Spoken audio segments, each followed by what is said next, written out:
Good evening. आप mic चालू कर दे रहा हूँ। बिल्कुल, आप अब अपना माइक चालू कर सकते हैं। आइए।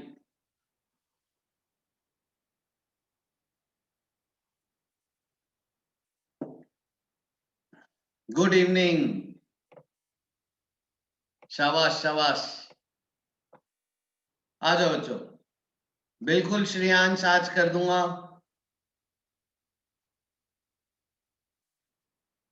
आइए।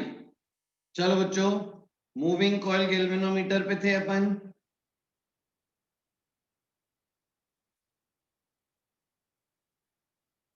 ठीक है, इसमें अपन ने क्या सीखा? ओके बेटा दीपांशु, बिल्कुल पक्का।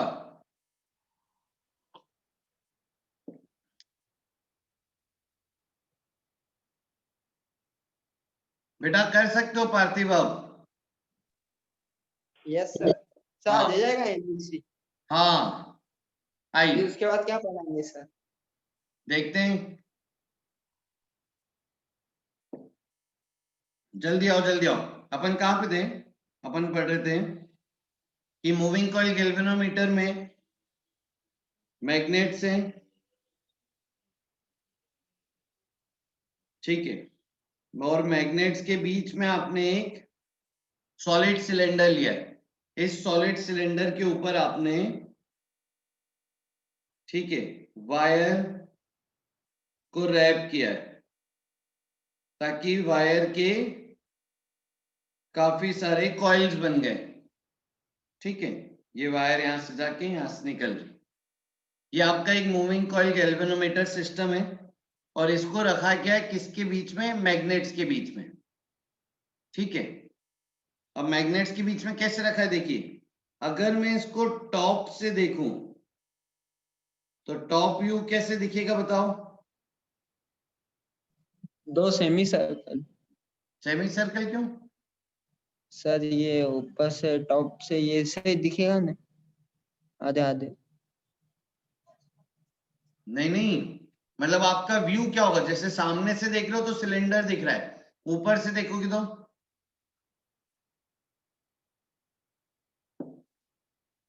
बिल्कुल सही बेटा। ऊपर से देखेंगे तो अपने को एक सर्कल दिखेगा और इस सर्कल में ऐसे करंट के रिंग वायर्स दिखेंगे। Done done, correct. और मैग्नेट की पोजीशन देखो, बहुत इंटरेस्टिंग है। मैग्नेट की पोजीशन ऐसी है, ये आपका नॉर्थ पोल है,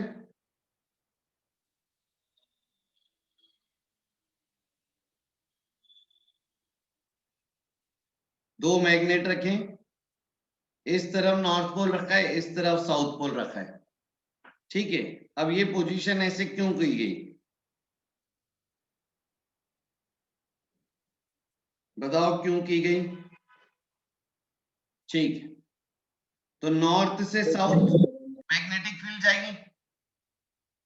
अब यहां से ऐसे निकलेगी, यहां से ऐसे निकलेगी, और ये जो मटेरियल लिया है डिस्क का, सॉलिड सिलेंडर का मटेरियल, ये मटेरियल अपन कौन सा लेते हैं?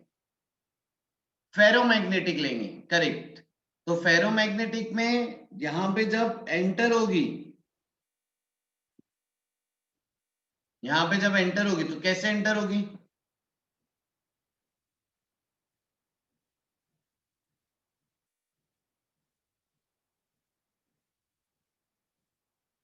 करेक्ट, ऐसे, समझ गए?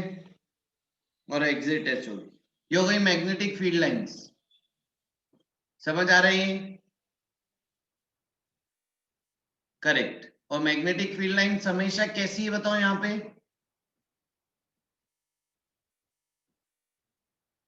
जल्दी बोलो जल्दी बोलो। एक मिनट रुकिए रुकिए, जाला जी, अरे सॉरी, क्या नाम है? मैं नाम भूल गया, सॉरी। ये दीपांशु ने भर दी है फीस, तो दीपांशु को मत निकालिएगा। और कल गलती से आपने प्रवीण और नुपुर को भी निकाल दिया था सर, उनको मत निकालिएगा। ठीक है, और किसी को कुछ बोलना है क्या बेटा?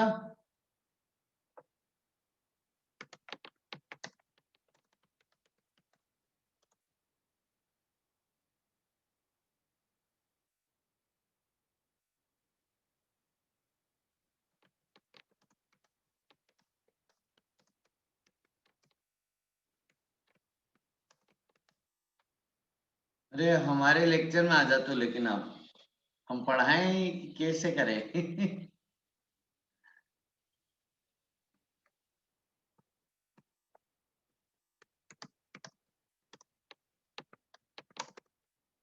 ठीक, और कोई बच्चे को कुछ बोलना है? ठीक, बताइए बच्चों। डन, पक्का। ठीक है, चलो बच्चों आ जाओ। बताओ प्रवीण, ये वाली क्या सर? मैग्नेटिक फील्ड लाइन हमेशा इस सिलेंडर के लिए कैसी दिख रही है तुमको?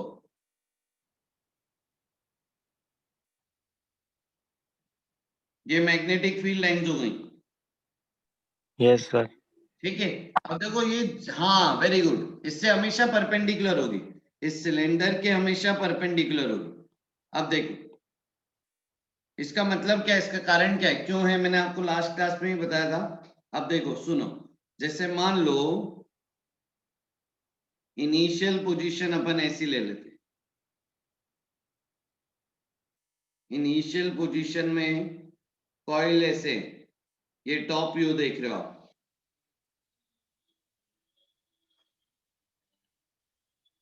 अरे दीपांशु को फिर से निकाल दिया, अभी बोला था उनको।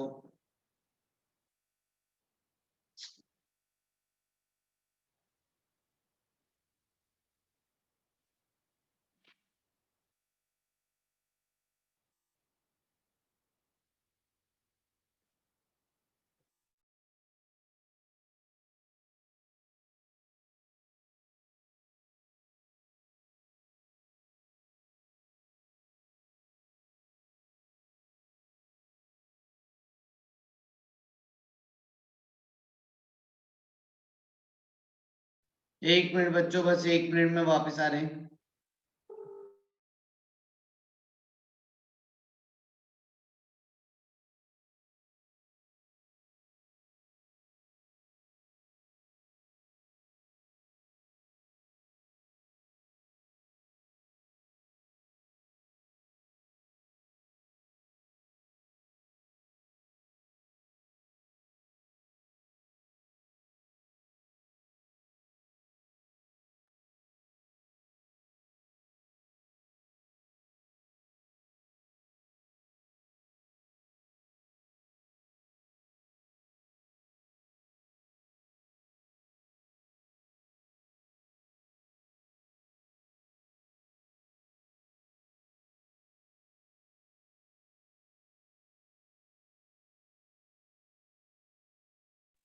अच्छा, आपको सुनाई दे रहा है?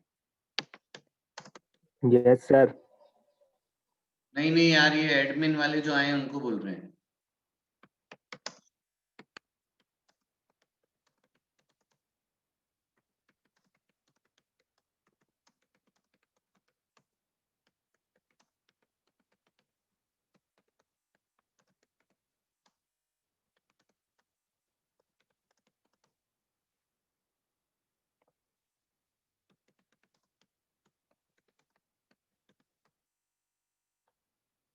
ठीक, वापिस से बोल दिया मैंने, मैसेज भी कर दिया, देखें समझ जाना चाहिए। सर वो क्या बोलते हैं, ड्रॉपर का कुछ रूल आया क्या जे मेंस में?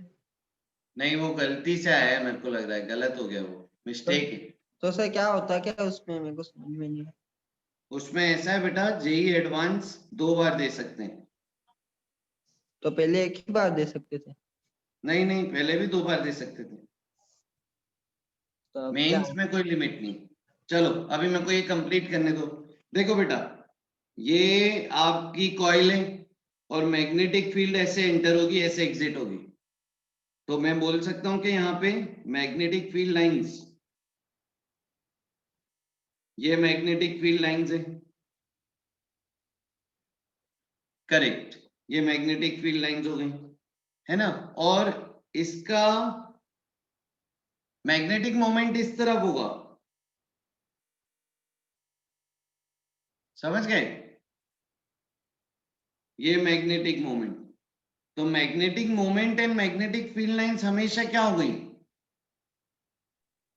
Always perpendicular.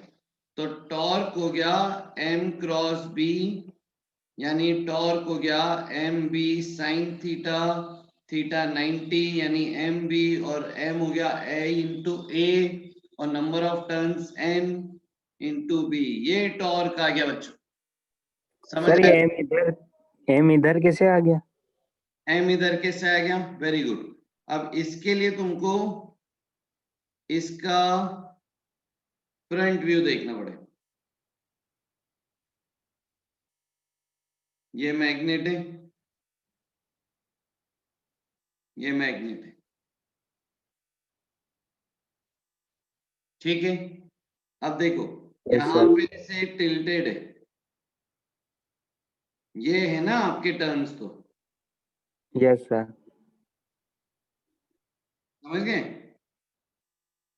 चलो, अब ये टर्न है, तो इसका मैग्नेटिक मोमेंट टर्न से परपेंडिकुलर होगा, यस सर। Yes sir.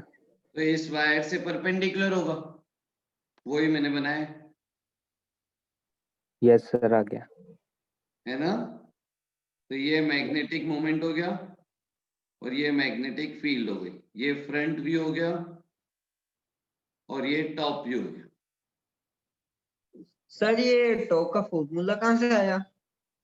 अरे कल रुक पढ़ाया जाओ, था।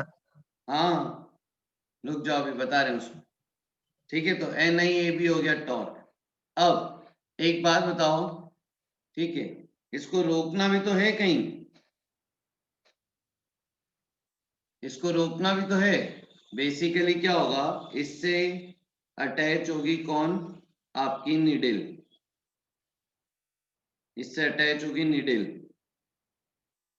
ठीक है। जैसे ही यहां से करंट फ्लो होगा, करंट फ्लो होते से ये क्या हो गए, करंट कैरिंग कॉइल हो गए। करंट कैरिंग कॉइल में एक टॉर्क लगेगा, टॉर्क लगते से ही नीडल में क्या होगा, पूरा टर्न हुए मान लो इस तरफ, तो पूरी नीडल टर्न होने लगेगी, और यहां से एक स्प्रिंग कनेक्टेड होती है। स्प्रिंग इसको क्या करती है, स्प्रिंग इसको रीस्टोरिंग टॉर्क दे रही है, टॉर्शनल टॉर्क है वो, ठीक है, उल्टे डायरेक्शन में। और नीडल रुकेगी कब, दोनों का टॉर्क बराबर हो। हाँ, जब दोनों का टॉर्क बराबर, इक्विलिब्रियम में torque of magnetic field equal to torque of spring. तो मैग्नेटिक फील्ड हो गई NIAB, और equal to torque of spring. अब टॉर्क ऑफ स्प्रिंग कैसे लिख रहे देखो, ठीक है। तो जैसे मेरे को बताओ, फोर्स क्या होता है स्प्रिंग का, KX। kx। तो ऐसे बोलते हैं force of spring is proportional to displacement, yes sir. है ना। यहां पे अब टॉर्क है, तो देखो torque of spring is proportional to angle rotated. वहां पे डिस्प्लेसमेंट था, डिस्प्लेसमेंट की जगह क्या आ जाता है, एंगुलर डिस्प्लेसमेंट, ठीक है। और प्रोपोर्शनैलिटी हटेगी तो क्या आएगा, कांस्टेंट k थीटा। ये टॉर्क ऑफ स्प्रिंग हो गया, जिसमें थीटा क्या है बच्चों, एंगुलर डिस्प्लेसमेंट। हाँ किसका, ये पूरे कॉइल नीडल का, का। यानी इस नीडल का, जितना ये कॉइल घूमेगा उतनी इससे कनेक्टेड नीडल घूमेगी। और नीडल के ऊपर क्या बनी हुई है, स्केल।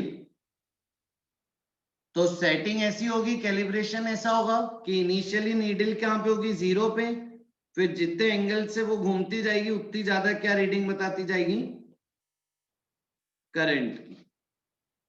समझ गए सेटअप, यस सर। सर हाँ ठीक है। तो थीटा, थीटा क्या आ गया देखो बेटा, थीटा यहां से आ गया आई कांस्टेंट ले रहे हैं, एन ए बी अपॉन के, ये आ गया theta, angle rotated.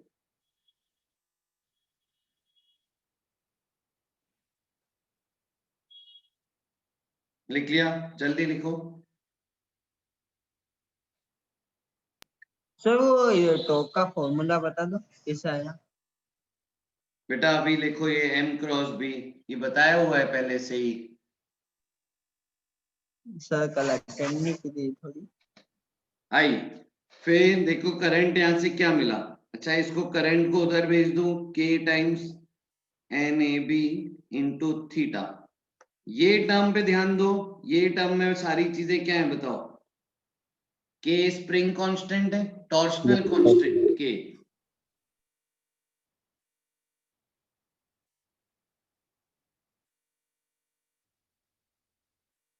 Force constant नहीं है, फोर्स कांस्टेंट अलग था के, ठीक है। और बताओ,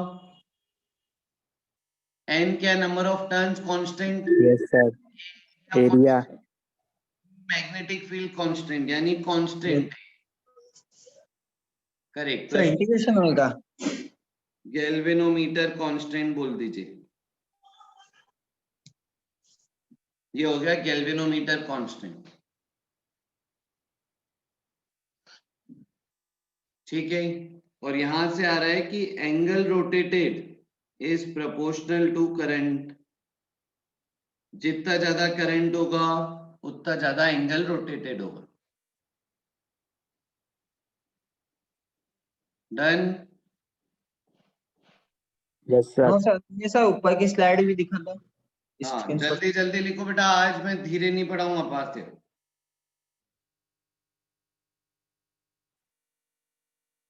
परफेक्ट। हाँ बोलो बेटा, खुशी क्या हो गया, आ गया समझ में।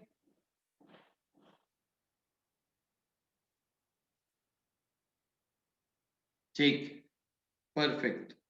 आई, अब देखो एक चीज यहां पे डिफाइन करते हैं हम, करंट सेंसिटिविटी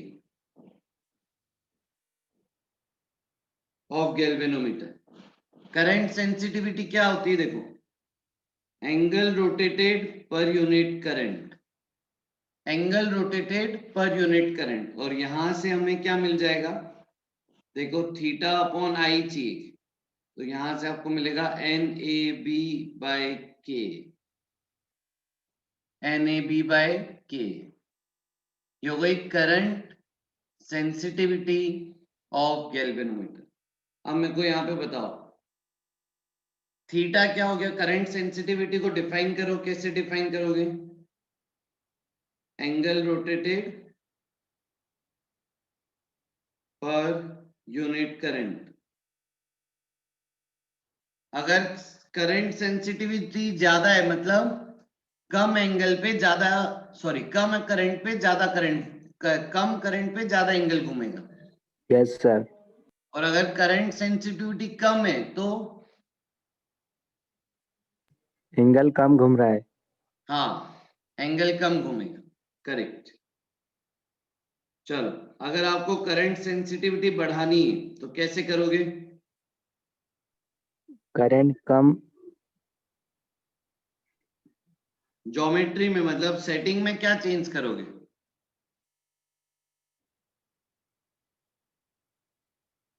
यहां से बताओ। नंबर ऑफ टर्न्स बढ़ा देंगे। Very good, number of turns बढ़ा देंगे। और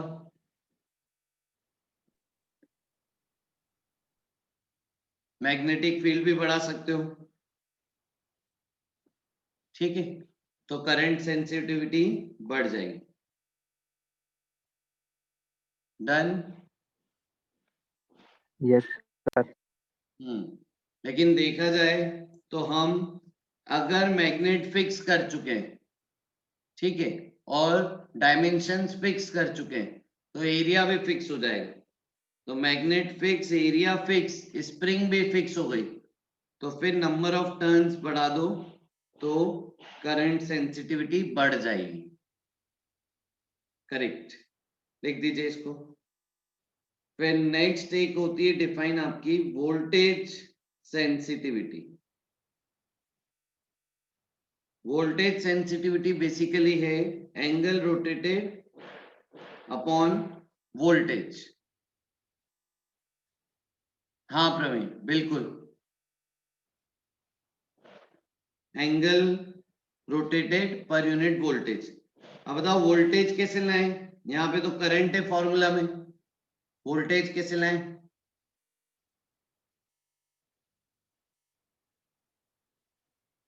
हाँ आई आर, तो इसको मैं लिख दूं थीटा अपॉन आई आर, है ना, यानी इसको लिख दूं थीटा अपॉन आई और ऊपर से एक आर आ गया 1/r, तो ये हो गया एन ए बी अपॉन के आर। तो सर ये आर किसका होगा? पहले तो ये बताओ वोल्टेज किसका होगा? वोल्टेज ये क्या नाम है, अभी अपन ने ये लिया था ना सिलेंडर टाइप, इसका। हाँ, यानी ये वोल्टेज अक्रॉस गैल्वेनोमीटर है यस सर, यस है सर। ना। बेसिकली इस अरेंजमेंट के अक्रॉस, यहां से ये इधर स्टार्टिंग से और ये एंड, है ना, इन दोनों पॉइंट्स में यहां से ए मान लेते हैं और ये बी मान लेते हैं, तो ए और बी के बीच में कितना वोल्टेज हाँ, तो रेजिस्टेंस कौन सा हो गया? ये वाला बीच में ये प्लेट वाला। डाली है। यस ये जितने भी लूप्स हैं इनका मिला के टोटल रेजिस्टेंस, यस सर। है ना। तो वोल्टेज है अक्रॉस गैल्वेनोमीटर और रेजिस्टेंस भी है गैल्वेनोमीटर के अंदर जो कॉइल्स है उनका रेजिस्टेंस। और वोल्टेज यस सर। सेंसिटिविटी को डिफाइन कैसे करोगे? Angle rotated per unit voltage, मतलब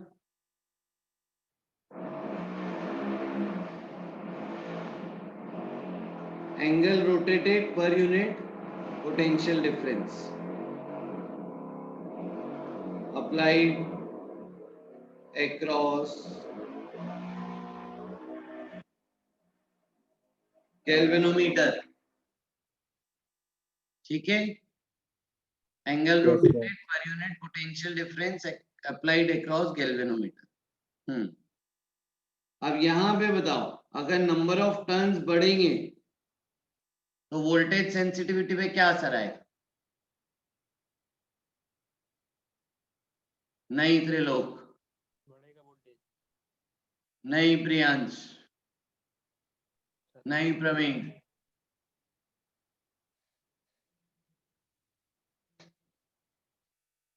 वेरी गुड। नीचे रेजिस्टेंस भी तो है। Yes sir, yes sir.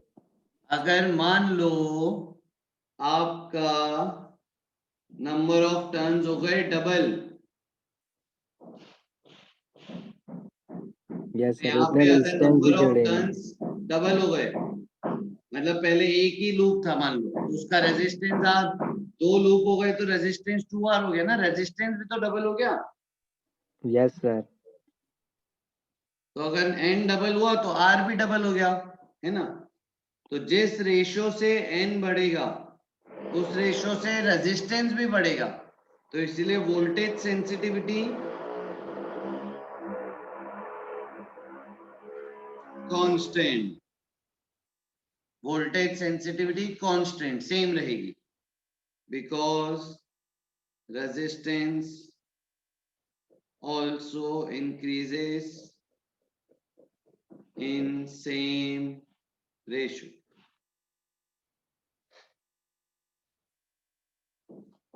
बताइए, समझ गए? Yes sir. ठीक, डन, परफेक्ट। आगे बढ़े, सर लिख लें तो। जल्दी लिखो जल्दी लिखो। तो सर ये आपके थी, घर पे क्या बैकग्राउंड म्यूजिक बहुत आता है?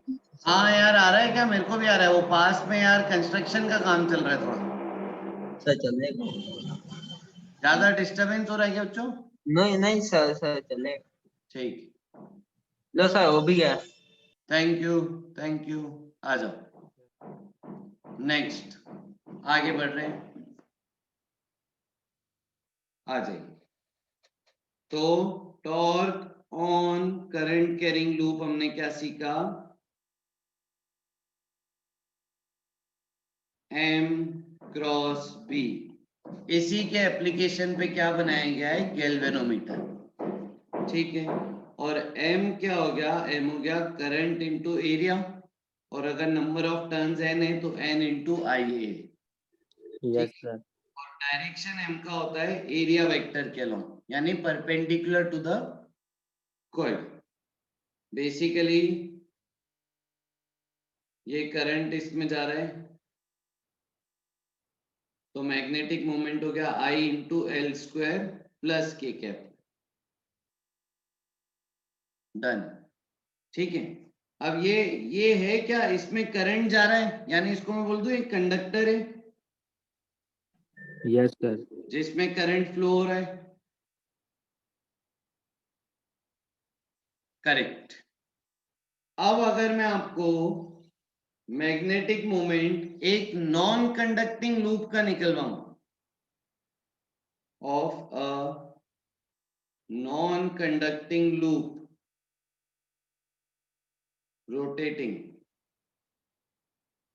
non-conducting loop having charge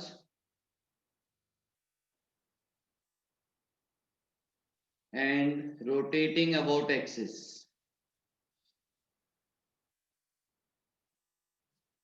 ठीक है। जैसे मैं आपको एक सवाल दूं कि एक रिंग है जिसपे टोटल चार्ज है प्लस क्यू, रेडियस है r, और रिंग पे चार्ज यूनिफॉर्मली डिस्ट्रीब्यूटेड है,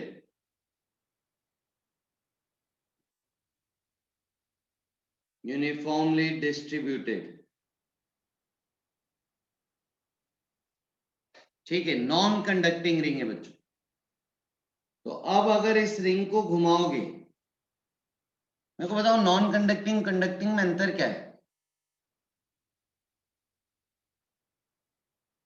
कंडक्टिंग, कंडक्टिंग मतलब कि सर वो चार्ज लेके चलती। हाँ, कंडक्टिंग में ये चार्ज क्या है, फ्री टू मूव। तो मान लो कि रिंग रेस्ट पे, तो उस पे चार्ज घूम सकता है क्या, कंडक्टर में रिंग रेस्ट पे। हाँ, सही बात है। मतलब रिंग को रेस्ट पे रख दो तो चार्ज घूम जाएगा उसके ऊपर, यानी करंट घूम जाएगा उसके ऊपर, लेकिन रिंग रेस्ट पे।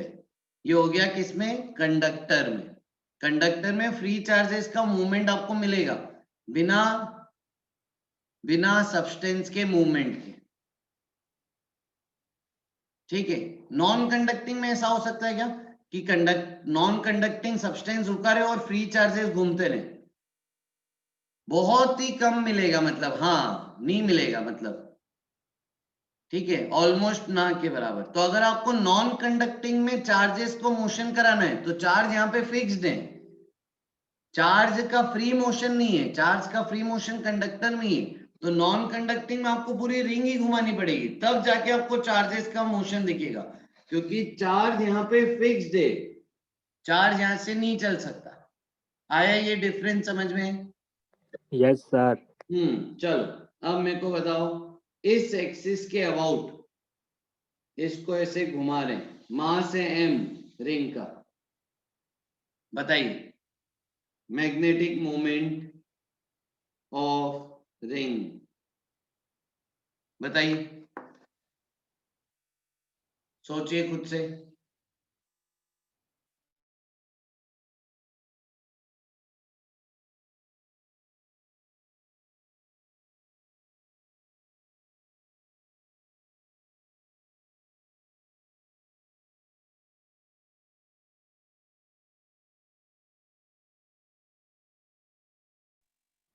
कैसे करेंगे सोचिए।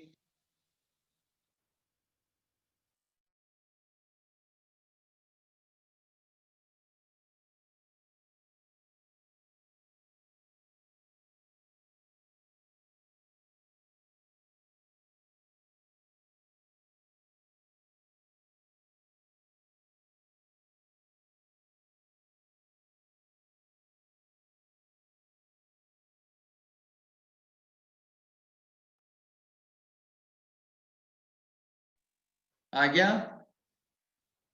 हाँ करेक्ट, बिल्कुल त्रिलोक। तो बताइए क्या मिल रहा है? आप एंगुलर स्पीड ओमेगा ले सकते हो constant. Angular speed of ring is omega constant.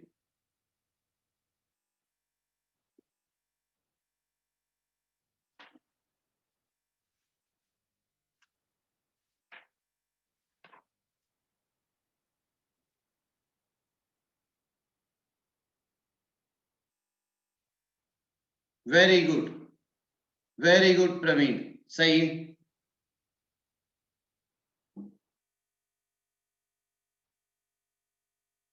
सही। हाँ चलो एक जना माइक चालू करो बच्चों, मेरे को बताओ मैग्नेटिक मोमेंट का फॉर्मूला क्या बोलोगे? I into A vector. I into A Yes. Vector. Area क्या है सर भैया? Area एन भी तो square. आएगा। हाँ नंबर ऑफ टर्न्स अभी एक ही Yes, मान रहे sir. हैं, पाई आर स्क्वायर। Yes, sir. आई कैसे लिखूंगा मैं? Charge per unit time. हाँ तो चार्ज पर यूनिट टाइम, और ऑन एन एवरेज आप मान सकते हो कि टोटल चार्ज कितना घूम गया एक सर्कल Yes, में? sir. Q, correct. तो total charge in one time period, और टाइम पीरियड को कैसे लिख सकते हो आप? 2 pi by omega. 2 pi by omega, शाबाश। तो ये आपको मिलेगा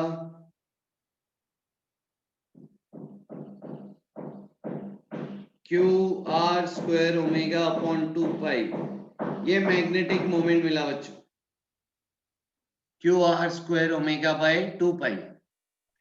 Pi कटेगा ना सर? पाई तो कट गया, sorry sorry sorry, Q R square omega by 2 आएगा बस। सही, डन। आगे समझ में Yes, sir. है ना? इसको छोटा कर दे रहे हैं तो आपको ये मिल गया मैग्नेटिक मोमेंट। अब मेरा आपसे एक सवाल है, एंगुलर मोमेंटम क्या होगा इसका? एंगुलर मोमेंटम याद है बॉडी का होता है I omega. Yes, sir. MVR. I कितना होता है रिंग का? M R square. हाँ तो एम मास है, तो मास को छोटा एम लिख दो चलो, ताकि हम कंफ्यूज ना हो। तो मास को स्मॉल एम लिख दीजिए और कैपिटल एम मैग्नेटिक मोमेंट को लिख दे रहे। तो एंगुलर मोमेंटम आ गया एम आर स्क्वायर ओमेगा, और मैग्नेटिक मोमेंट आ गया हमारे पास Q R square omega by 2। तो जरा जल्दी से बताओ capital M magnetic moment upon angular momentum का रेशियो क्या आ रहा है? हाँ त्रिलोक बेटा, एमवीआर होता है पार्टिकल के लिए एंगुलर मोमेंटम, और बॉडी का एंगुलर मोमेंटम होगा आई ओमेगा। शाबाश प्रवीण, रेशियो बताइए जल्दी सभी। हाँ Q upon 2m। Yes sir, Q. Correct, Q upon 2m। अब बड़ी कमाल की चीज है, देखो सुनना, बड़ी कमाल की चीज है। हर सिमेट्रिक बॉडी के लिए जिसका मास डिस्ट्रीब्यूशन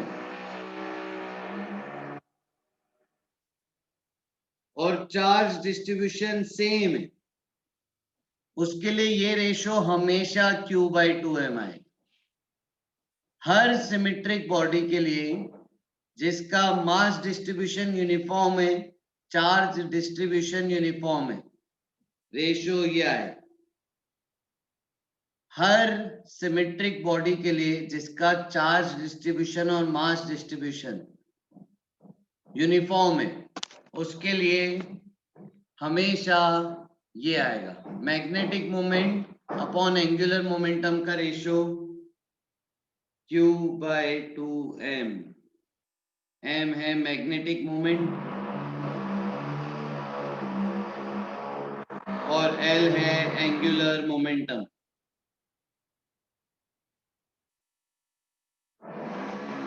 शाबाश, परफेक्ट। नेक्स्ट, जैसे अब मैं आपसे एक सवाल पूछूं, एक डिस्क के बच्चों, एक डिस्क है जिस पूरी डिस्क पे पॉजिटिव चार्ज यूनिफॉर्मली स्प्रेडेड है, नॉन कंडक्टिंग डिस्क,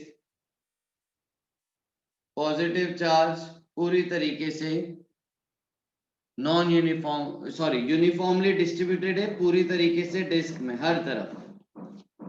अब अगर इस डिस्क को रोटेट कीजिए कांस्टेंट ओमेगा से और मैग्नेटिक मोमेंट बताइए, तो कैसे करोगे आप?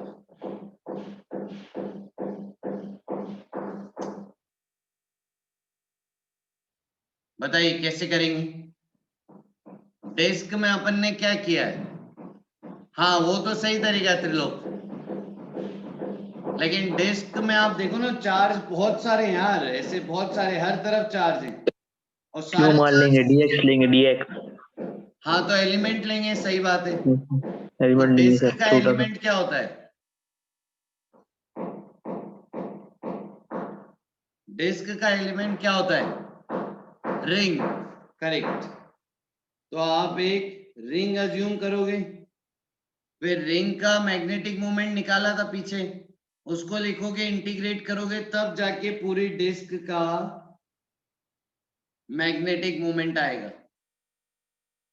या फिर आप ये फॉर्मूला यूज कर लो ना यार, इस फॉर्मूला से आपको डायरेक्ट आ जाएगा आंसर। तो magnetic moment of disc either by integration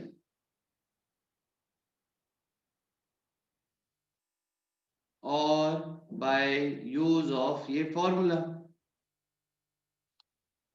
correct. चलो, angular momentum of disc I omega, disc का याद है आई?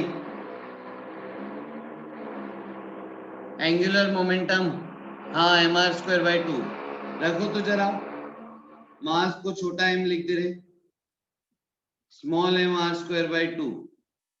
बताइए मैग्नेटिक मोमेंट क्या आएगा?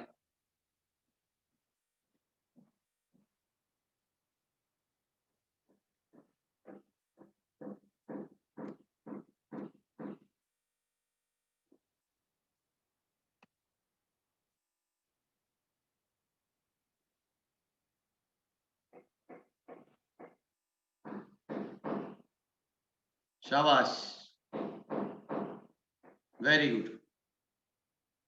तो वैल्यू रख दें, तो Q/4r² ओमेगा, ये मैग्नेटिक मोमेंट आ गया, QR² ओमेगा/4, सही, करेक्ट। अब आपको अगर कोई टॉर्क वॉर्क निकालने को बोले तो मैग्नेटिक मोमेंट ये यूज कर सकते हो डायरेक्ट M×B फॉर्मूले में। Yes sir. शाबाश, चलो जल्दी से अब बताओ स्फीयर के लिए, solid sphere, solid sphere non conducting, total charge plus Q, uniformly spreaded over volume और डायमीटर के अबाउट ओमेगा से घूम रहा है, मास है स्मॉल m, रेडियस r। बताइए मैग्नेटिक मोमेंट बताइए सॉलिड सिलेंडर का, जल्दी बताइए।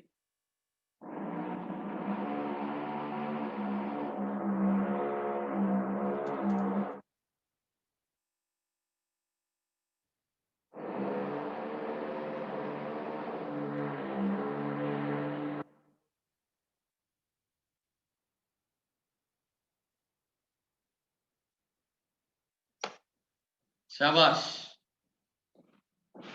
एंगुलर मोमेंटम होगा आई ओमेगा, सॉलिड स्फीयर का होता है 2/5 mr² ओमेगा, और magnetic moment upon yes sir. Angular momentum होगा चार्ज अपॉन 2m। तो मैग्नेटिक मोमेंट हो गया Q/2m इंटू L, यानी Q/2m इंटू 2/5 mr² ओमेगा, यहाँ पे 2m कट गया, तो QR² ओमेगा/5। समझ गए बच्चों? हाँ, तो इंटीग्रेशन से बच जाएंगे। ये बहुत ही बढ़िया यार, एकदम मजेदार चीज है। ठीक है, अच्छा ध्यान रखेंगे, यूनिफॉर्म डिस्ट्रीब्यूशन ऑफ चार्ज और यूनिफॉर्म डिस्ट्रीब्यूशन ऑफ मास दोनों होना चाहिए। चार्ज और मास यूनिफॉर्मली डिस्ट्रीब्यूटेड है तब ये यूज हो। परफेक्ट, शाबाश। और फिर इस पे टॉर्क वॉर्क निकालना आपको, तो m क्रॉस b में m यूज कर लेंगे। यस समझ सर। गए? चलें आगे। Yes sir. परफेक्ट। चलो अब नेक्स्ट देखो, छोटे छोटे एक्सपेरिमेंट से वो देखते हैं। पहला लिखिए next, velocity selector. Velocity selector मतलब बच्चों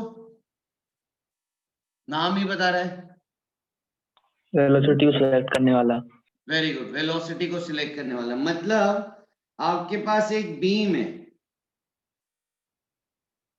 चार्ज पार्टिकल्स की एक बीम है। जैसे कौन सी बीम ले लें? इलेक्ट्रॉन्स की बीम ले सकते हो, अल्फा की बीम ले सकते हो। रदरफोर्ड एक्सपेरिमेंट में अल्फा बीम भेजते हो, है ना। रेडियो एक्टिविटी में बीटा की बीम निकलती है, यानी इलेक्ट्रॉन्स की बीम। तो इस बीम में मान लीजिए किसकी बीम लें? इलेक्ट्रॉन की, तो बहुत सारे इलेक्ट्रॉन होंगे। हो सकता है अलग अलग इलेक्ट्रॉन्स की अलग अलग, हाँ कैथोड रे बिल्कुल ले सकते हैं, सही बात है। हो सकता है अलग अलग इलेक्ट्रॉन्स की आपको अलग अलग स्पीड हो बीम के अंदर, ठीक है। लेकिन आपको ऐसी बीम क्रिएट करनी है जिसमें सारे इलेक्ट्रॉन की सेम स्पीड हो। कैसी बीम क्रिएट करनी है आपको? सारे इलेक्ट्रॉन की सेम स्पीड। तो देखो बहुत मजेदार, एकदम छोटा सा एक्सपेरिमेंट है। कैसा एक्सपेरिमेंट है? देखिए, आप इस बीम को एक रीजन से पास करेंगे, ठीक है। इस रीजन में आप एक मैग्नेटिक फील्ड मेंटेन कीजिए, है ना, यूनिफॉर्म मैग्नेटिक फील्ड मेंटेन कीजिए, ठीक है। और यहां से एग्जिट कराइए। तो जैसे यहाँ पे एंट्री की, जहां पे बीम की एंट्री हो रही है, ठीक इसके सामने एग्जिट का एक रास्ता बनाइए, ठीक है। अरेंजमेंट समझ आया? Yes sir. अब मेरे को एक बात बताओ, आप चाहते हो कि आपकी जो पार्टिकल्स हैं वो स्ट्रेट निकल जाए, अनडेविएटेड। तो अनडेविएटेड मतलब कांस्टेंट वेलोसिटी, कांस्टेंट वेलोसिटी मतलब एक्सीलरेशन जीरो, एक्सीलरेशन जीरो मतलब नेट फोर्स उस पे कितना लगना चाहिए? जीरो। जीरो। तो मैग्नेटिक फील्ड तो है बेटा, तो मैग्नेटिक फोर्स का, तो मैग्नेटिक फोर्स तो लगेगा ही, है ना। तो उसको हटाने sir. के लिए हम क्या करते हैं? एक इलेक्ट्रिक फील्ड भी लगा रहे हैं।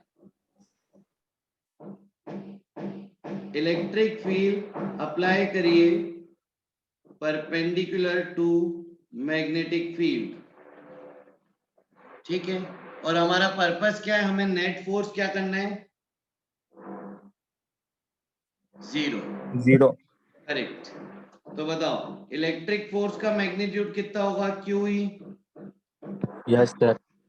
Magnetic force Q V B. Yes sir. तो बताओ जब फोर्स बैलेंस होंगे यस सर। तो स्पीड कितनी आ गई? E by B. E upon B. तो देखो सेटिंग ऐसी करते हो आप, सेटिंग ऐसी करते हो कि आपको स्पीड चाहिए मान लो 10 की पावर 6 मीटर पर सेकेंड। तो आप इलेक्ट्रिक फील्ड और मैग्नेटिक फील्ड अरेंज ऐसी करते हो ताकि इन दोनों का रेशियो क्या है? 10 की पावर 6। 10 की पावर 6। यानी जिस पार्टिकल के पास 10 की पावर 6 स्पीड है, बस उसी पार्टिकल पे फोर्स क्या होगा, नहीं लगेगा, वो सीधे निकल गया। और जिसकी भी स्पीड इसके अलावा कुछ और है वो डेविएट होगा, यस सर, और वो डेविएट हुआ तो वो ऑब्स्टेकल में अटक गया, बाहर नहीं निकल पाया। तो यस जिसकी स्पीड 10 की पावर 6 थी वही सीधे आया, और जो बीम आपको फाइनली मिली उसमें सारे लोगों का स्पीड क्या थी, सेम 10 की power 6। Simple experiment. Yes sir. हाँ सही है, मजेदार एकदम। लिख दीजिए इसको।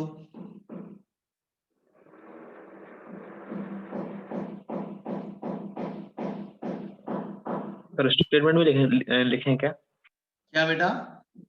स्टेटमेंट में लिखा, स्टेटमेंट। स्टेटमेंट वैसे तो इजी है, लिखवा दो, स्टेटमेंट लिख लो।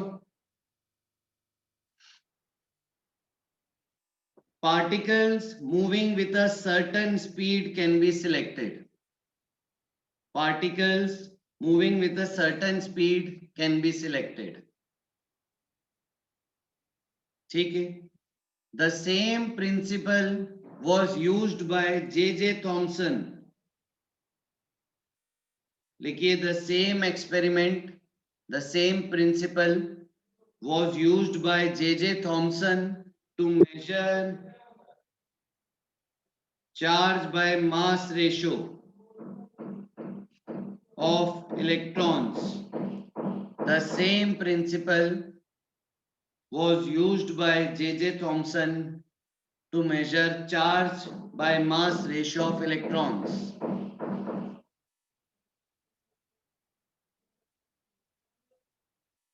ठीक है, चलो फिर लिखो, when the electric field force and magnetic field force balances, when the two forces balances each other, the particle of required speed travels undeviated. Travels undeviated. Sir, when the two forces balance each other. When the two forces balance each other, particle of required speed travels undeviated. Particles of required speed travels undeviated. Correct. चलें आगे, इसको छोटा कर देते हैं, आप समझ गए तो।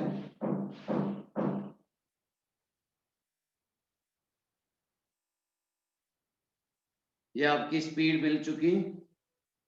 चलो भाई, खुशी माइक चालू करो तो।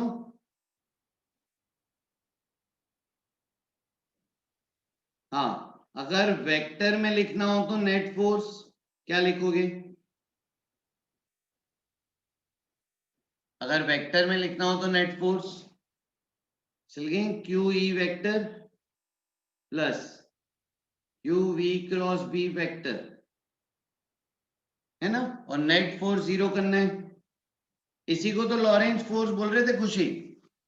लॉरेंज फोर्स मतलब ये net force on particle due to electric field and magnetic field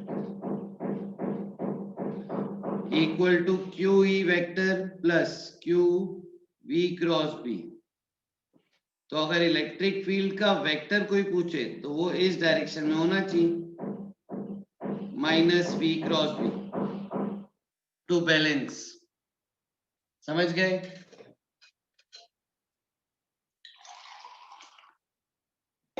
चले आगे, शाबाश।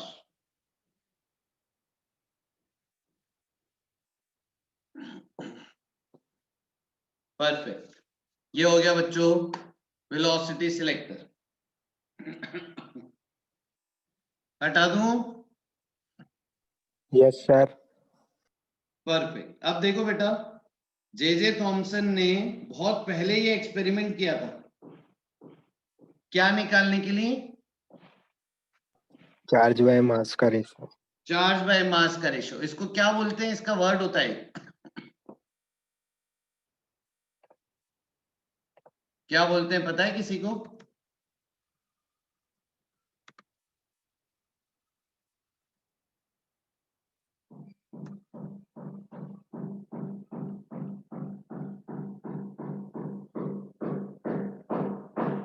अरे हाँ, very good Rohit. Charge by mass ratio को बोलते हैं specific charge of particle. Specific charge of particle. अब इतने पुराने टाइम में क्या आपको एग्जैक्ट कैलकुलेट कर पाते थे मास और इलेक्ट्रॉन का चार्ज? नहीं कर पाते थे। मान लो कोई एक आध चीज मिल गई, चार्ज मिल गया, तो मास नहीं पता था, है ना? तो वो लोग क्या करते थे, उन्होंने बढ़िया तरीका निकाला, जे थॉमसन ने, चार्ज बाय मास रेशियो निकालने का। इसको बोलते हैं स्पेसिफिक चार्ज। इसका यूनिट क्या हो गया बताओ? Coulomb per KG. पर Coulomb केजी। बिल्कुल सही। तो बच्चों, हो सकता है सवाल में सिर्फ स्पेसिफिक चार्ज दिया रहे, तो स्पेसिफिक चार्ज मतलब Q बाय एम दिया है, ठीक है? ये ध्यान रखना, चार्ज नहीं है, Q बाय एम है। किया क्या उसने? कुछ नहीं किया, आपको स्पीड मिल गई। Yes sir. अब आप बताओ, काइनेटिक एनर्जी ऑफ पार्टिकल को ऐसे लिख सकते हो कि पहले उसने क्या किया, एक पार्टिकल लिया, उसको एक्सीलरेट किया डेल्टा वी एक्सीलरेटिंग वोल्टेज से, यस सर। तो उसकी काइनेटिक एनर्जी क्या लिखोगे? ई delta we. Q delta we. Correct. ये आता है सबको लिखते हुए? हाँ। यस और अगर इलेक्ट्रॉन है तो इलेक्ट्रॉन के लिए चार्ज हो जाएगा E, है ना? तो काइनेटिक एनर्जी को ऐसे लिखो, half M V square equal to Q delta V. तो स्पीड कैसे लिख सकता हूँ? ऐसे लिख सकता हूँ, Q delta V upon mass का रूट। Yes sir. लिख दो जल्दी से। अब इस स्पीड को इस स्पीड के इक्वल करो और Q बाय एम रेशियो निकाल के दो।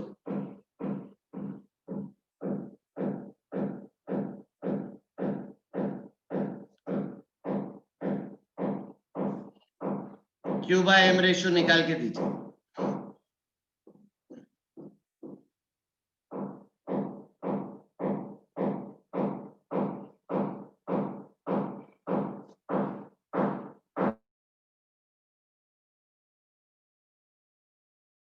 सही है प्रवीण।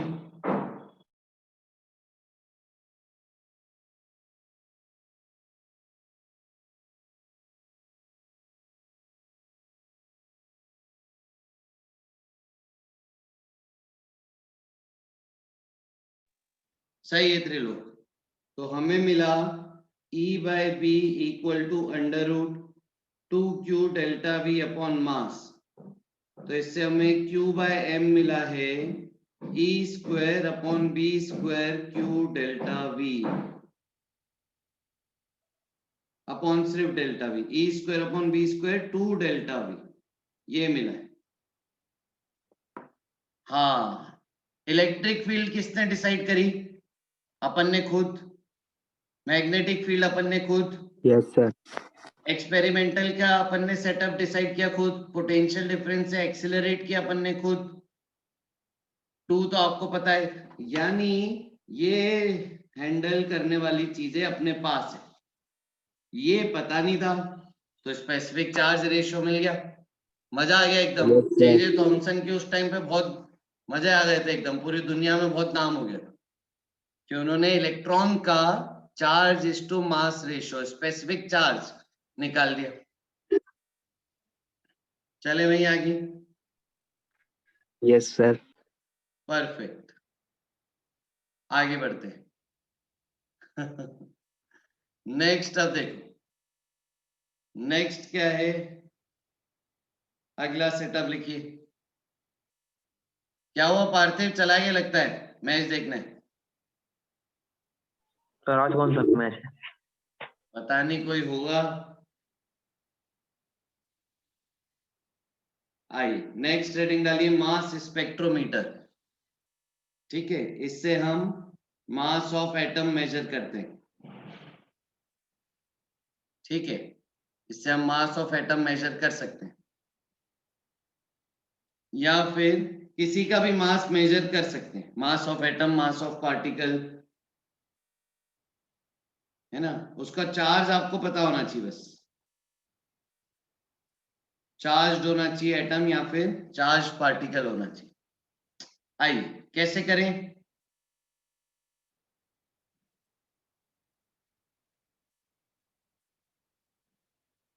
आ जाइए, मान लीजिए आपके पास एक चार्ज्ड बीम है, ठीक है, चार्ज पार्टिकल की बीम है, उसको आपने यहां पे भेजा, यहां पे एंटर हुआ, मैग्नेटिक फील्ड है, किधर डेविएट होगा बताओ, पॉजिटिव चार्ज है अगर तो किधर डेविएट होगा बताओ, लेफ्ट में डेविएट हो। हाँ, Yes, sir. Right में deviate. अब ये जो दीवार है आपकी, ये जो मटेरियल है बाउंड्री का, ये ऐसा मटेरियल सेट करो कि चार्ज पार्टिकल टकराए तो चमक प्रोड्यूस हो। कोई मटेरियल बताओ ऐसा। रदरफोर्ड एक्सपेरिमेंट में पढ़ा है ना आपने, Yes, sir. क्या है बताओ।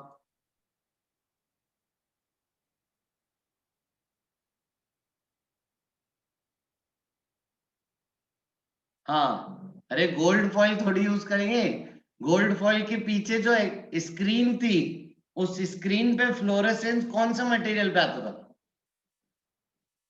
स्क्रीन का मटेरियल क्या था, ZNS। हाँ प्रवीण, ZNS, ठीक है, ZNS, हाँ जिंक सल्फाइड जो भी नाम है उसका, ZNS, करेक्ट।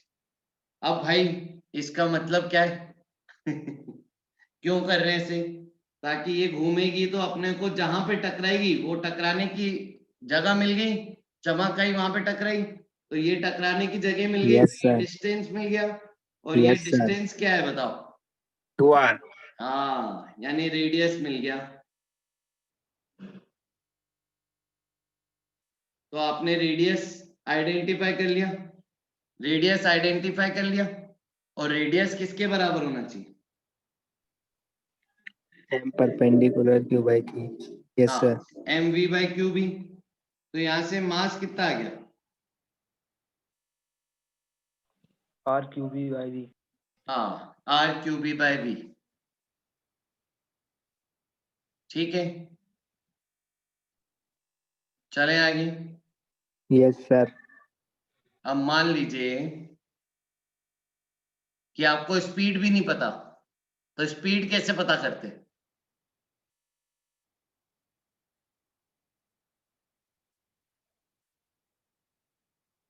अभी तो पता की, इससे दिमाग लगाओ।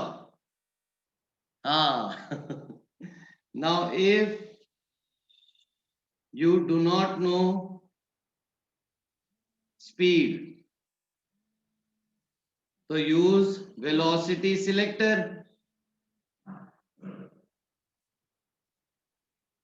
Yes, तो sir. velocity selector से स्पीड क्या मिली थी अपने को, याद है, E/B। E by B.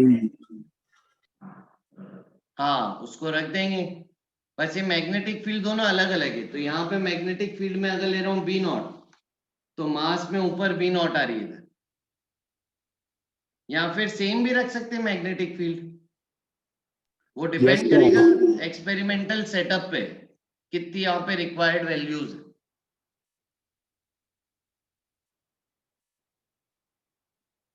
तो ऐसे मास आ गया, समझ गए। Yes, चलो sir. आगे, तो मास आ जाएगा QB0 upon EB into small r, ये B0 इसकी है और B वेलोसिटी सिलेक्टर की।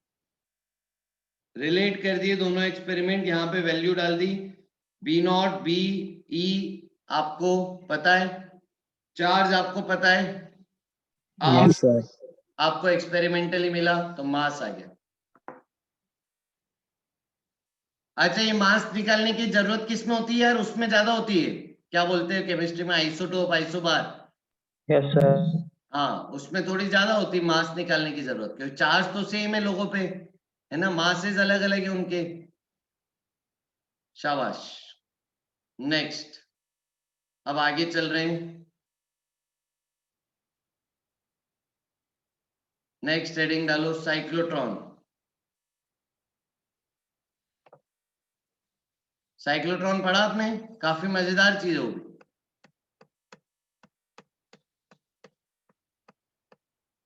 बताइए क्या है साइक्लोट्रॉन?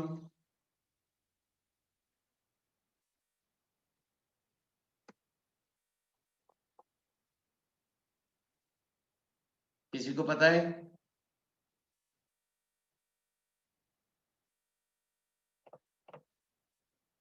चलो मैं बताता हूं। अब देखो साइक्लोट्रॉन क्या बड़ा मजेदार है। साइक्लोट्रॉन सिंपल सी चीज यूज करता है कि अगर एक चार्ज पार्टिकल को मैग्नेटिक फील्ड में भेजा है तो उसका टाइम पीरियड बताओ क्या है?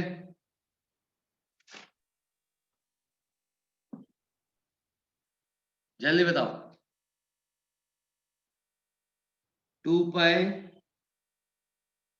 चार्ज पार्टिकल को मैग्नेटिक फील्ड में भेज दिया तो उसके सर्कल के गोल घूमने का चार्ज टाइम पीरियड क्या होता है? 2 pi by omega. 2 pi by omega. और ओमेगा फिर कितनी है? 2 pi m by qb। हाँ, very good, thank you. 2 pi m by cube. ये तुमने डिराइव किया, तुमको याद नहीं था ना? यस सर, अभी रेडियस का फॉर्मूला लिखा था तो उससे निकाला। नहीं, याद होना चाहिए।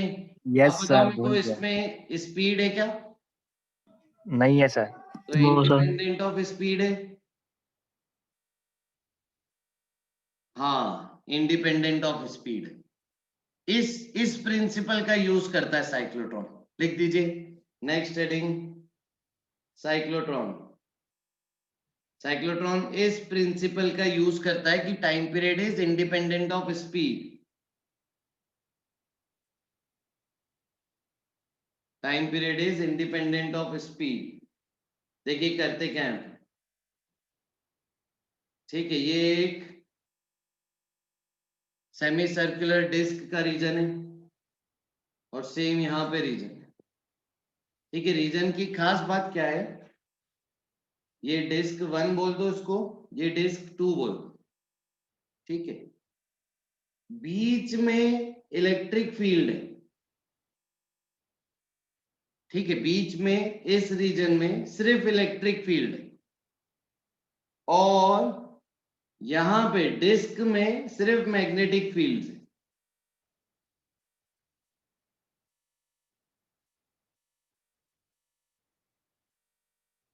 दोनों डिस्क वाले रीजन में सिर्फ मैग्नेटिक फील्ड हैं और डिस्क के बीच वाले रीजन में सिर्फ इलेक्ट्रिक फील्ड है। चलो अब जैसे शुरू करते हैं। अपन ने क्या किया, प्लस क्यू चार्ज को लिया, सेंटर से लेते हैं, प्लस क्यू चार्ज को लिया और ऐसे बहुत कम स्पीड थी बेचारे की प्लस क्यू चार्ज की, तो डिस्क के अंदर एंटर हुआ। अब क्या होगा बताओ? फोर्स लगेगा उस फोर्स As लगेगा the force is. तो वो Yes, sir. घूमेगा, यस सर। तो वो ऐसे घूम गया और बाहर आ गया डिस्क से। Yes Yes, sir. sir. क्या डिस्क में स्पीड चेंज हुई? Yes, sir. नहीं हुई सर, नहीं हुई। नहीं हुई, क्योंकि डिस्क में सिर्फ मैग्नेटिक फील्ड है यस सर। और मैग्नेटिक फील्ड स्पीड नहीं चेंज कर सकती। Yes sir. तो डिस्क में मैग्नेटिक फील्ड के कारण स्पीड चेंज नहीं हुई, लेकिन फिर यहाँ पे इलेक्ट्रिक फील्ड आ गई। Yes sir. तो इलेक्ट्रिक फील्ड आ गई तो क्या हुआ? Speed change फोर्स जाएगी. लगाया उसने भी। स्पीड बढ़ गई। Yes sir. स्पीड बढ़ा दी, स्पीड बढ़ा दी, तो अब रेडियस क्या होगा? बढ़ जाएगा। Yes sir. फिर वापस जब बीच में आई, और बढ़ा दी। तो पूरा कवर कर लेगा. नहीं नहीं, रुको रुको रुको रुको। अब यहाँ पे एक चीज है कि अगर स्पीड इधर थी तो इलेक्ट्रिक फोर्स इधर होना चाहिए था, यस सर। और अगर स्पीड इधर है तो इलेक्ट्रिक फोर्स इधर होना चाहिए था। Yes sir. यानी इलेक्ट्रिक फील्ड का डायरेक्शन क्या करना पड़ेगा? बदलना। हाँ, बदलना पड़ेगा. यानी इलेक्ट्रिक फील्ड का डायरेक्शन चेंज करना पड़ेगा, should be changed. Electric field का direction should be changed, correct. कितने टाइम इंटरवल में चेंज करना पड़ेगा? ये डिस्क 1 में इंटर करके वापस आएगा इतने टाइम में। वो कितना टाइम होगा? वो वही 2πm/qb। नहीं, उसका आधा, क्योंकि आधा ही चक्कर है। Yes sir, yes sir. तो हर आधे चक्कर के बाद यानी πm/qb time period by 2, correct. हर इतने टाइम में डिस्क के बीच के फील्ड का डायरेक्शन बदलना पड़ेगा। Yes sir. समझ गए? शाबाश। तो हर इतने टाइम में डिस्क का बीच का इलेक्ट्रिक फील्ड चेंज होना चाहिए, तभी क्या होगा, हर वक्त एक्सिलरेट होगी। फिर स्पीड यहाँ पे बढ़ी, फिर इधर गई, फिर रेडियस बढ़ गया क्योंकि स्पीड बढ़ गई, फिर स्पीड बढ़ी, फिर रेडियस बढ़ गया, और ये ऐसे सिलसिला चलता रहे। अब बताओ, जितनी बड़ी डिस्क है उतना आपको समय मिला इलेक्ट्रिक फील्ड में बिताने का, यस सर। यस सर, उतनी ज्यादा आपकी स्पीड्स बढ़ती जाएगी। यस सर, बढ़ती जाएगी। ये बेसिक है पार्टिकल एक्सीलरेटर, एक प्रकार का ये पार्टिकल एक्सीलरेटर है। यानी जिसमें आप पार्टिकल्स को एक्सेलरेट करवा के फाइनल बीम निकाल सकते हो बहुत तेज स्पीड की।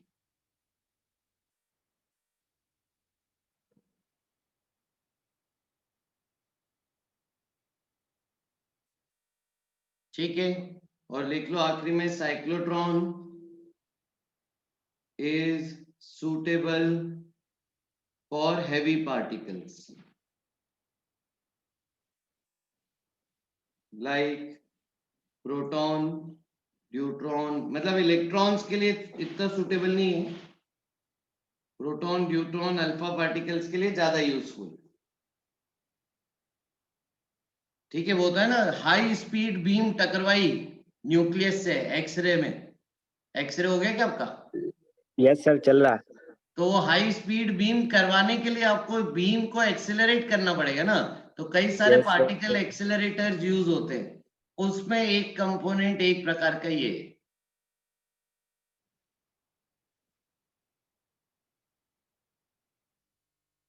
ठीक है, तो रेडियस बढ़ता जाएगा mv/qb। Radius and speeds are changing, but electric field के चेंज होने का टाइम कांस्टेंट।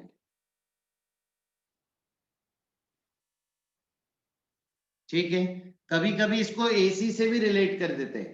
कैसे? देखिए, यहां पे एक एसी वोल्टेज लगा देते हैं और पूछते हैं एसी का टाइम पीरियड कितना होना चाहिए। जितने देर में एसी अपना वोल्टेज चेंज करेगा उतने देर में ही तो फील्ड चेंज करेगी। Yes sir. तो वो एसी का फंक्शन दे दिया, मान लो ओमेगा टी। तो आपको ये पता होना चाहिए कि जितने देर में, हाँ मतलब half time of AC should be equal to πm/qb। ऐसा समझ गए? डन, चले आगे। Yes sir. वेरी गुड, शाबाश। फिर और तो ऑलमोस्ट कवर हो गया, कुछ छूटा है तो बताओ।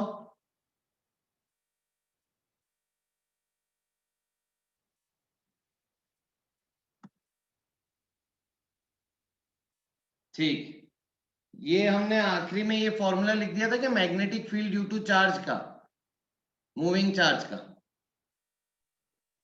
सर एक क्वेश्चन आया था तो आपने वहां बताया था, है ना, magnetic field due to moving charge.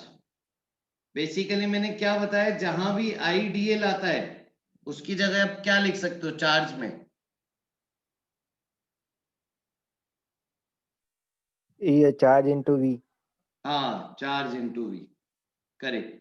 तो बायोट-सेवर्ट्स लॉ था mu naught upon 4 pi I D L cross R upon mod R का क्यूब लिख सकते हैं।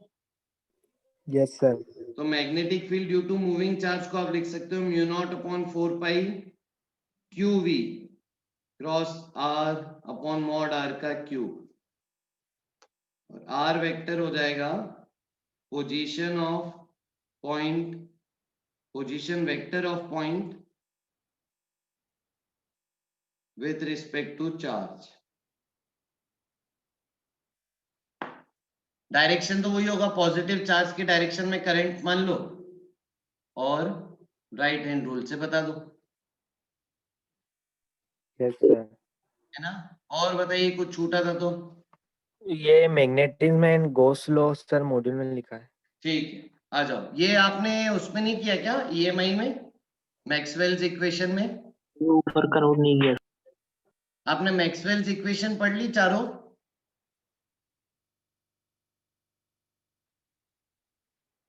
मतलब मैक्सवेल की अलग से इक्वेशन नहीं थी, वो तो एम्पियर में उसने चेंज किया था बस।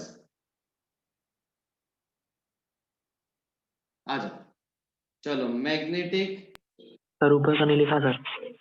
हाँ सर ऊपर का नहीं लिखा सर, ऊपर का एक ऊपर का, स्लाइड हाँ पहले हाँ की। हाँ।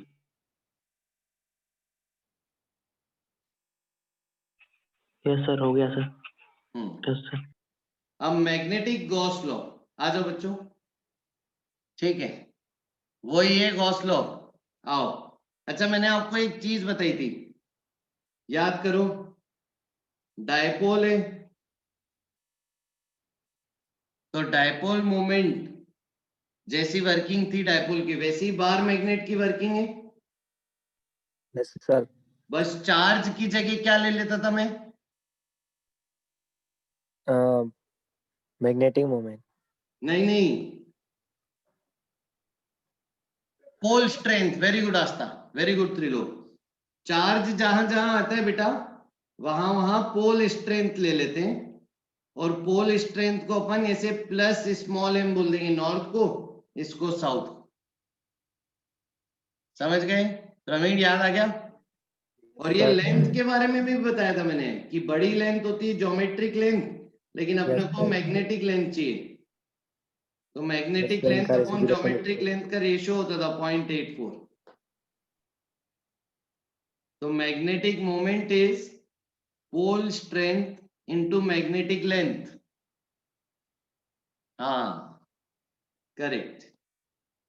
आई, चलो भाई एक बात बताओ, पहले तो अपने नॉर्मल गॉस लॉ बताओ। गॉस लॉ में 3D सरफेस है, इस 3D सरफेस में एक डायपोल रखा है, तो E डॉट ds की वैल्यू क्या आएगी? Q enclosed upon epsilon not. Yes, sir. बताओ जरा, E डॉट ds क्या आएगा इस सरफेस के लिए, फॉर दिस सरफेस?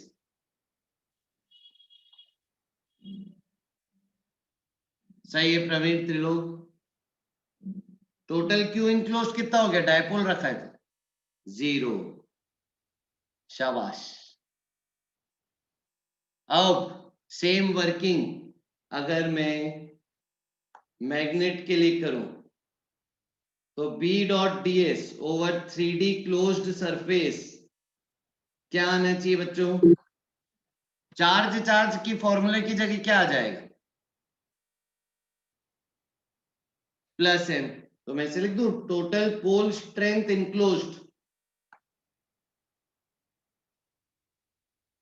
अपॉन, और एप्सिलॉन नॉट है, तो एप्सिलॉन नॉट की जगह क्या आता है? म्यू नॉट हो जाएगा। नहीं म्यू नहीं, नॉट। अरे नहीं नहीं, जहां जहां एप्सिलॉन नॉट आता है उसकी जगह 1/म्यू नॉट आता है। Mu naught. और ऊपर आ जाएगा म्यू नॉट। हाँ, तो ऊपर आ जाएगा mu naught into M enclose बोल सकता हूँ इस हिसाब से। Yes sir. अब अगर मैंने मैग्नेट रखा है, तो क्या कभी दुनिया में सिंगल मोनोपोल मैग्नेट मिला है क्या? सिर्फ नॉर्थ पोल बस। No no sir. Sir. Magnet मिलेगा तो हमेशा कैसे मिलेगा? साउथ नॉर्थ पेयर में। Yes sir. यानी हमेशा नॉर्थ और साउथ के पोल स्ट्रेंथ बराबर होगी और इक्वल इन अपोजिट होगी। Yes sir.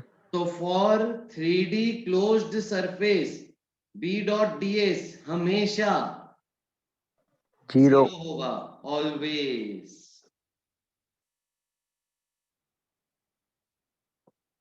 समझ गए?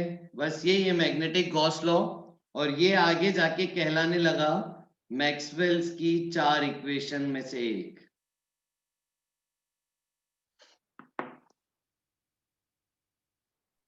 Yes sir. ठीक है, आप देखना मैक्सवेल की 4 इक्वेशन फेमस है काफी।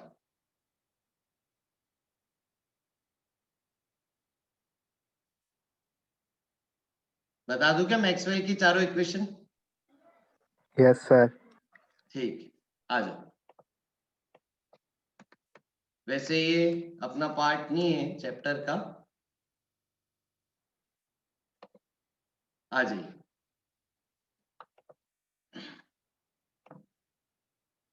वैसे चारों आपको पता है, कुछ नया है नहीं, नई वाली चीज आप ऑलरेडी पढ़ चुके हो ये महीने।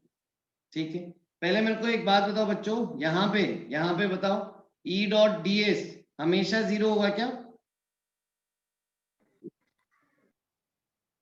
वहां हमेशा 0 नहीं है, क्योंकि वहां पे पॉजिटिव चार्ज अकेला आइडेंटिफाई किया जा सकता है, यस सर।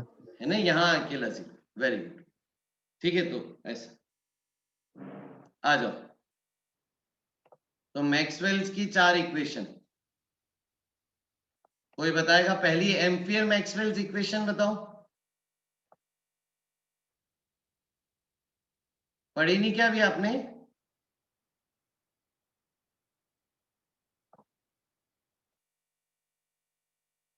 तो सर शायद पढ़ाने वाले होंगे फिर।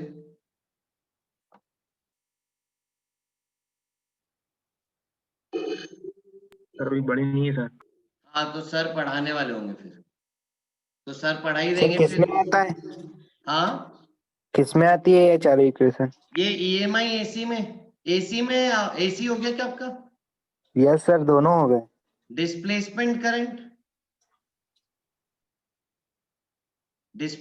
करंट पढ़ा क्या? ठीक है, तो वो सर शायद पढ़ाएंगे आपको, तो सर पढ़ा देंगे तो हो जाएगा फिर उसमें। ठीक है, कुछ बचेगा तो मैं एक्स्ट्रा क्लास लेके पढ़ा दूंगा, ऐसा कर लेंगे, एक क्लास लेके। Yes sir. ठीक है, यस सर। चलो बच्चों, मजा आ गया है ना? ठीक है, तो सारे मैं और वर्कशीट बना के भी आपको भेजता हूँ MEC पे। Yes sir. तो 20, 25, 30 सवाल अच्छे अच्छे मेंस लेवल के पहले भेजूंगा, फिर एडवांस लेवल के फिर भेजूंगा, ऐसे करता हूँ। Yes sir. चलो, थैंक यू सो मच बच्चों, है ना? Yes sir. नेक्स्ट पीरियड जिन सर का, आप उनसे रिक्वेस्ट कर लीजिएगा ना, थोड़ा 5-7 मिनट ब्रेक ज्यादा देते, मैंने थोड़ा लेट कर दिया। Yes sir. हाँ हाँ, चलो, okay, thank you sir so much, हो गया बाय। सर, MEC कंप्लीट है ना सर? क्या बेटा? सर MEC कंप्लीट हो गया ना? हाँ, MEC कंप्लीट एकदम। यस। हाँ, यस सर। इसके बाद आप पढ़ाएंगे सर क्या? इसके बाद देखो यार, मेरे लेक्चर लग जाए तो मैं पढ़ा दूंगा बिल्कुल। अपने को तो जहां तो आप लेक्चर लगवा जब लो लगा ना। देते हैं अपन चले जाते हैं। बोलो बोलो।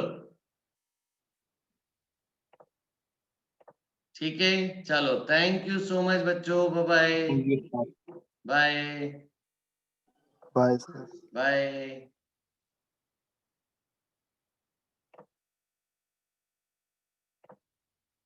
मैं नुपुर को वो बना दे रहा हूँ, नुपुर चली गई, किसको बनाऊं होस्ट? सर मीटिंग एंड कर दीजिए। ठीक।